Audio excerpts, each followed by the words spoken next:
Once again, President Donald Trump has caused a figurative firestorm by lashing out at an African-American politician. But he didn't stop there. In a series of tweets attacking Congressman Elijah Cummings, he also singled out his district, which includes Baltimore. Trump's missive was aimed at Cummings' role as chairman of the House Oversight Committee and a series of critical hearings he held on the conditions at the U.S. border. But in the tweets, he calls the city rat-infested and says no one would want to live here and tells Cummings to fix it instead of criticizing his border policy. It's an attack that prompted swift reaction from our city leaders and outcry around the internet. To help me discuss the tweet, its implications, and some of the deeper policy issues it touches upon, I'm joined by someone who knows much about both the city and the politics which defined it, Professor Lawrence Brown of Morgan State University. Professor Brown, thank you for joining me. Thank you so much. But first, we have a package by Real News reporter Stephen Janis about both the tweet and the response from Baltimore City officials.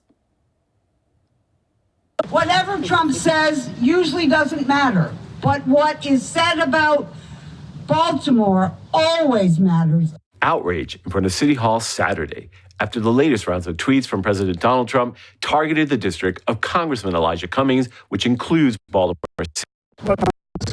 Have had a history of attacking minorities. He attacked the Congresswomen. He's attacking Elijah Cummings. Who else is he going to attack? A missive aimed at both him and the community he represents that sparked anger. As far as what he said about Elijah Cummings, I want to say Congressman Elijah Cummings is a statesman that I have respect for, all due respect for. The tweet called the city rat-infested and claimed that no one would want to live here. But that was news to Baltimore Mayor Jack Young, who called the tweets hurtful in an impromptu press conference outside City Hall. We're not going to ignore anyone degrading Baltimore City and its elected leadership. No one. Council President Brandon Scott also said it proves that Trump is racist. Quite a long time. Anyone that thinks the president just became racist over the last couple of weeks has been asleep for the last 30 years, right? The president was asleep when he made the comments that he made way back when about the Central Park Five. This guy hasn't changed at all. Trump's attack on African-American politicians is the latest in a series of racially charged tweets that stoked division and indignation across the country. The president took aim at Cummings after the powerful chair of the House Oversight Committee held hearings critical of conditions at the country's border, and echoed earlier tweets made by the president that singled out the so-called squad, a group of 4 women of color in Congress who the president told to go back to their respective countries, even though 3 were born here. For elected officials here, the tweets were not just personal attacks, but part of a purposeful narrative espoused by Trump to ignite a nativist and racial animus. A strategy, they say, appeared aimed at dividing the country along racial lines for political gain by singling out African Americans yet again. But a narrative they vowed to fight. To stand up for the city, they say, will not be sullied by a president who seems determined to incite controversy at all costs. Well, I think you have to defend the honor of something that you love. And we know that we love Baltimore with all our hearts. This is Stephen Janis and Taya Graham reporting for The Real News in Baltimore City, Maryland. So first, I just want to get your reaction to the tweet. When you saw it, how did you feel? How did you respond? Well, the first thing I think we have to realize is this. President Trump is a stone-cold, wily white supremacist who put up a bust of Andrew Jackson, a slave master and notorious for killing Native Americans, in the White House when he assumed office. He probably sleeps on bed sheets made out of Klan covers and has a pillowcase made out of Confederate flag. And I think once we realize that, we can put that to the side. We know that that's who he is. So he's a white supremacist, and I think all Americans should know that. But I think the other thing that's also clear to me is that many of our urban Democrats in hyper-segregated cities across America, they're practitioners of urban apartheid. And I think that's the catch-22 of American politics for Black people in America right now. We have a white supremacist GOP and an apartheid-practicing Democratic Party, and we're caught in the middle. And so, to me, there's room to criticize both of these entities for not doing what's good for Baltimore City, and particularly what's good for people living in red-line Black communities. We had an uprising on April 27, 2015. West Baltimore, East Baltimore sent a message loud and clear, we need help. Our elected officials 8 months later passed a $660 million TIF for billionaire Kevin Plank and his company Under Armour and which also had about $760 million more benefits and tax breaks for brownfield rehabilitation and enterprise zone tax credits.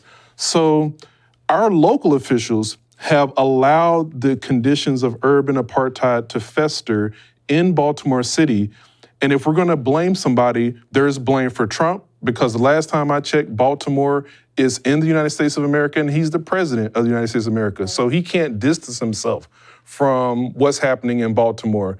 He's the president, and Baltimore is an American city. Yes. And then I'll also look at our elected officials who have not done what needs to be done to address urban apartheid here in Baltimore City.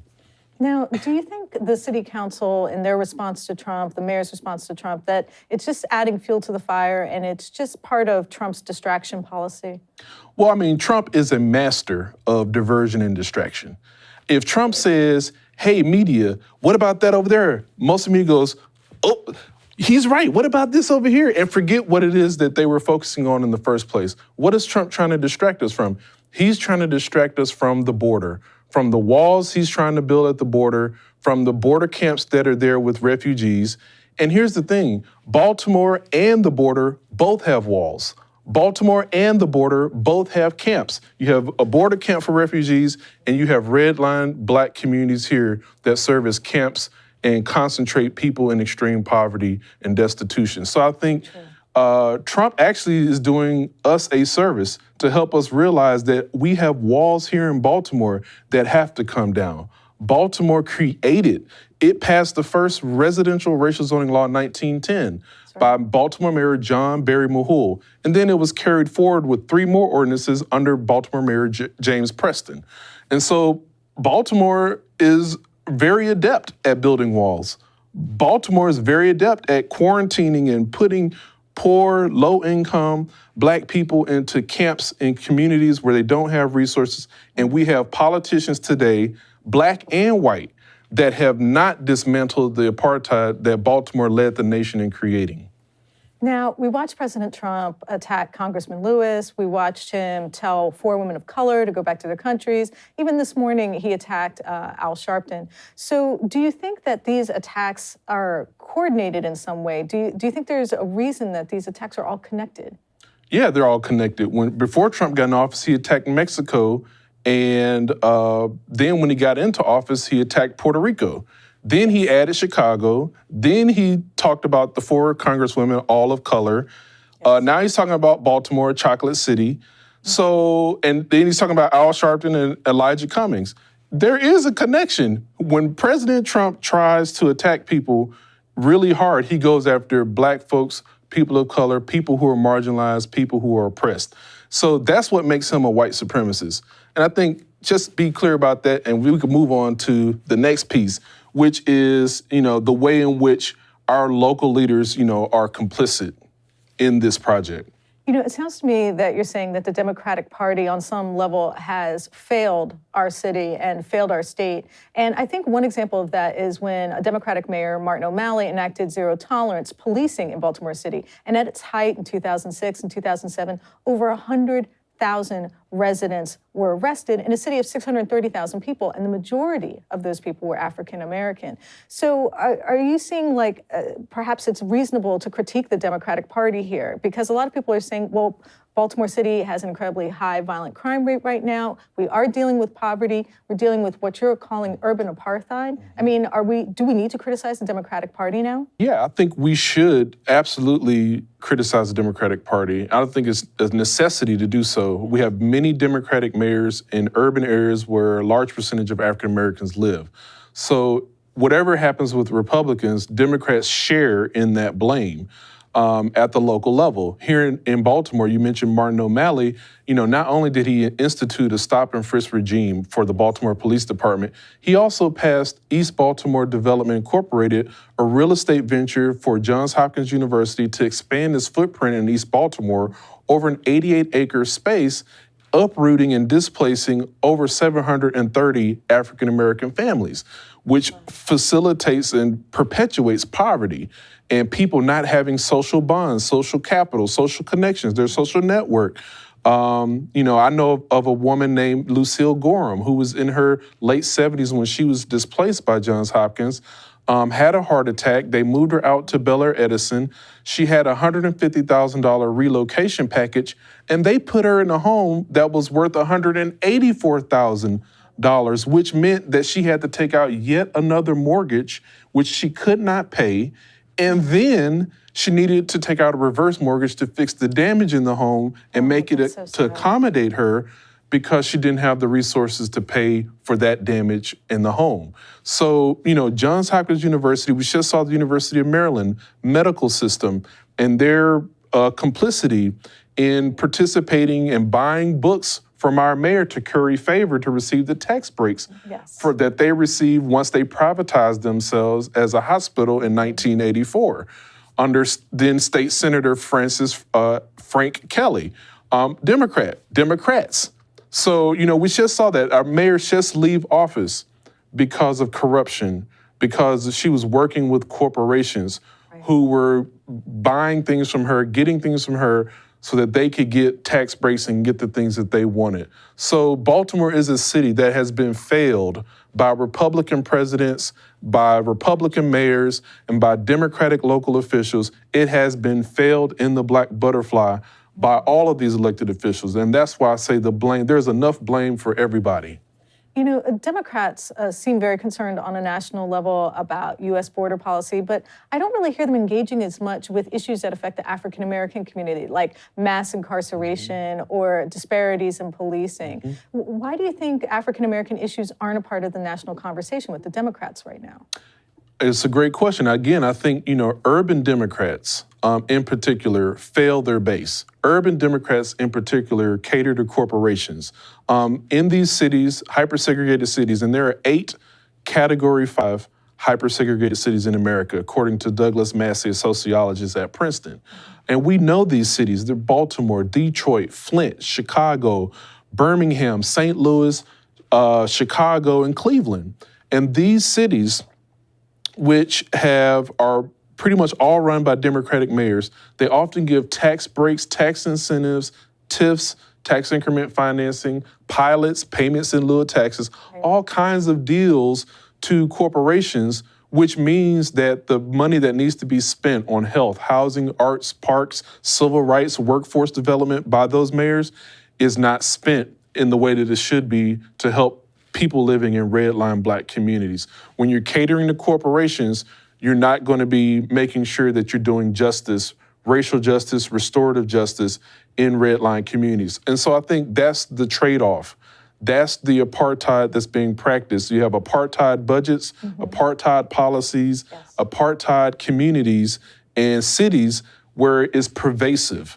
And black neighborhoods simply don't matter to urban Democrats. And I think that's the heart of the matter, that whether Trump said this or not, I was still going to be concerned about, although I think there's room to be concerned about, again, what's happening in both Baltimore and the border. There are walls built in both places, and Democrats under Nancy Pelosi, Chuck Schumer, they're able to see to some degree, okay, Trump is building walls on the border, but they're not focused on the walls that have been built in our urban areas. They only get their attention when there's an uprising, or a piece like this, where a Fox News reporter with the crazy initials KKK, she puts a hit piece about Baltimore, and now when Trump talks about it, now urban Democrats, now our local officials want to say, oh yeah, we defend Baltimore. How are you defending Baltimore when you haven't addressed the issues in the city? So there's blame for everybody,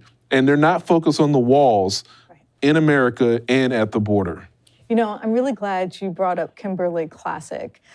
She is actually an African-American, a Baltimore County resident, and I believe she's engaged with the Republican Party there. And she went into West Baltimore and shot footage of an alley, some trash in an alley. She interviewed a Baltimore City resident, and she used this as proof on Fox News to be able to say that Baltimore City is overcrowded, it is rat-infested, and to criticize Representative Cummings and to support what President Trump has said.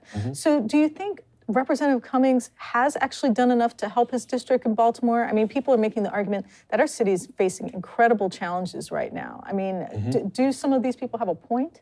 Well, nobody's done enough to help West Baltimore. Nobody. Fair enough. I don't care who they are. Nobody's done enough to help West Baltimore and East Baltimore, which is getting left out of discussion. I should say both of these areas, well, West Baltimore particular is being used as a political football. These people aren't really, the politicians that I see, they aren't really interested in doing something. They want to talk about what's West Baltimore. They don't want to do anything. They're not coming from a place of concern. And I have a problem when you have a critique without a concern. You know, I critique, but I have a concern about what's happening in those communities, the people that live there, the people that are dying there, and the people that don't have opportunity there. And I think that's what's really disturbing about this, is that what are people actually gonna do at the end of the day? You know, Councilmember Eric Costello, Council Bill 19-0335, he put together, it's a bill which is gonna have tax breaks for where 90% of the benefit will go to 10% of the communities. Most of those communities that are in the White L, where our white communities are located, or near gentrifying communities and institutions like Johns Hopkins or the University of Maryland. And so, you know, he put this bill out just like last week or the week before.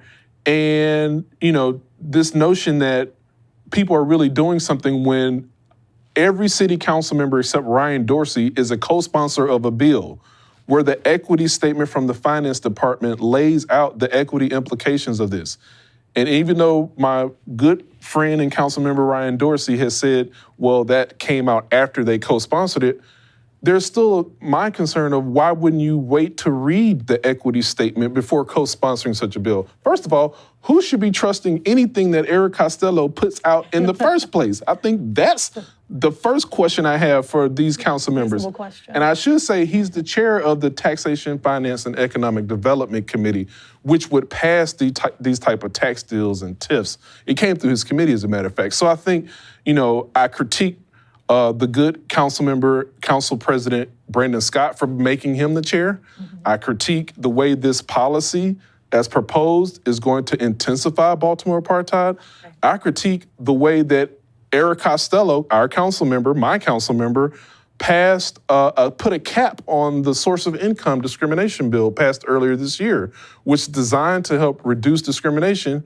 And he said, I want to put a curb on that. I want to put a brake on that so that it won't happen as fast as it should. So there's plenty of blame to go around. And those are the type of specific policies that our council members, he needs to withdraw. They need to repeal and replace these sort of predatory apartheid policies and practices that are taking place in Baltimore City, if they're really real. And I should add, you know, none of these politicians, to me, are serious when there's a ongoing lead poison crisis in our city, which is at the root of so much of our crime, violence, and academic underachievement in our schools. We have lead in the pipes in our schools. Yes, we do. In our homes, in the soil, in the air in Curtis Bay. So if our politicians are serious, they would declare a state of emergency and get lead out of our homes, out of the environment, out of the soil, out of the water. They would repeal the type of policies that Eric Costello is putting forward. They would enforce racial equity. They would make Black neighborhoods matter. They would pass a $3 billion racial equity social impact bond that I'm proposing to do those things. They would make sure that we stop spending more money on police than we do on health, housing, arts, parks, civil rights, and workforce development combined. Those are the things that need to happen. That's an excellent point. You know, Victor Blackwell, who's also from Baltimore City, and he's a reporter for CNN, he had a completely different response than Kimberly Classic did. He went and spoke about it, and I think we have a clip that we can roll right now to watch. The president says about Congressman Cummings' district,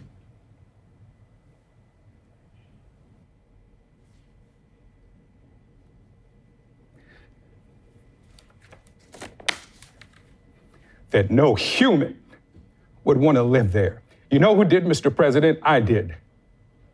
From the day I was brought home from the hospital to the day I left for college. And a lot of people I care about still do. There are challenges, no doubt. but people are proud of their community. I don't want to sound self-righteous, but people get up and go to work there. They care for their families there. They love their children who pledge allegiance to the flag, just like people who live in districts of congressmen who support you, sir. They are Americans too.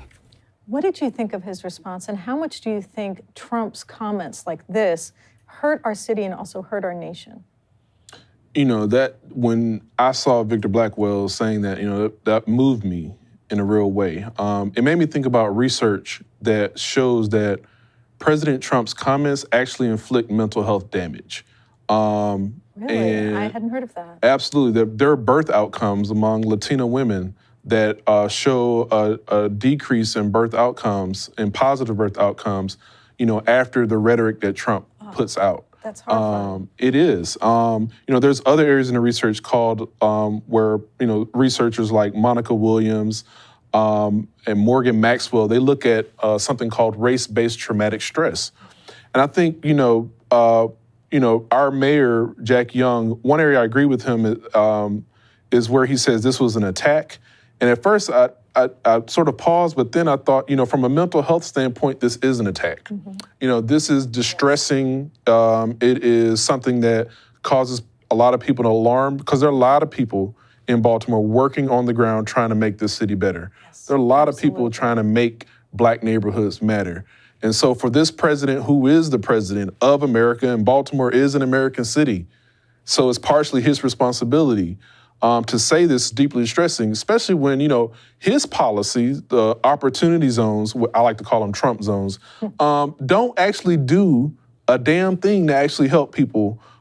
They're helping his son-in-law, like Jared Kushner, get rich. Many of these opportunity zones are in areas that don't need help. In Baltimore, there's a Trump zone in Port Covington where Kevin Plank got the TIF that I talked about earlier. And there's also a Trump zone in downtown. Those areas don't need any more opportunities than they already have.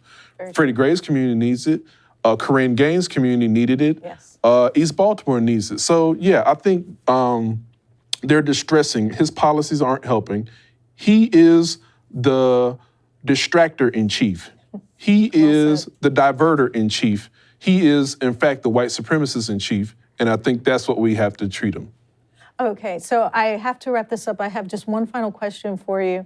If you could talk to the nation right now and you could let them know anything about Baltimore to maybe kind of change this negative image and the negativity in this conversation, what would you want them to know? I mean, I think I would just basically say Baltimore is like any other city.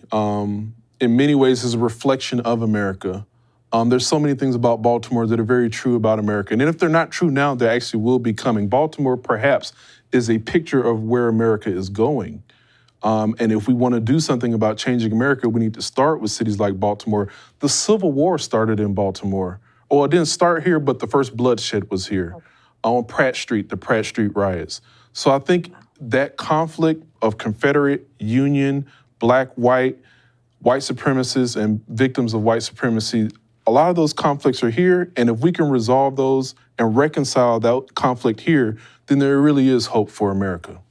Professor Brown, I just want to thank you so much for your time and this enlightening discussion. My pleasure.